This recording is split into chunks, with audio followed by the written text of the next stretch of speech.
Hi అండి. మన business అయితే స్టార్ట్ అయిపోయింది ఆల్రెడీ. నేనైతే పసుపు అయితే పట్టిస్తున్నాను. నేనైతే 4 కిలోల పసుపు అయితే తీసుకున్నాను. ఎందుకంటే ఫస్ట్ టైం పట్టించి మా దగ్గర ఆల్రెడీ పసుపు కొమ్ములు దొరుకుతాయండి. ఎప్పుడు పడితే అప్పుడు నేను కొనుక్కొని మీకు పట్టించి పంపించచ్చు.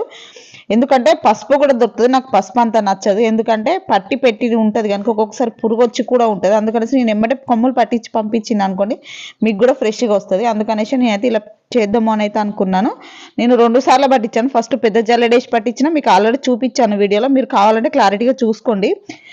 ఈ పసుపు వచ్చేసి కేజీ వచ్చేసి 310 రూపీస్ అండి. ఎందుకు అంత కాస్ట్ అని మీరు అనుకోవచ్చు. నేను అన్ని మీకు ఆల్రెడీ డీటెయిల్స్గా చెప్తాను. నేను వచ్చేసి ఇది పోస్ట్ ఆఫీస్లో పంపిస్తాను. నా పోస్ట్ ఆఫీస్ ఛార్జ్ వచ్చేసి 60 రూపీస్ పడ్డది నాకు. ప్లస్ కొమ్ము వచ్చేసి 200 రూపీస్, పట్టించినందుకు 30 రూపీస్.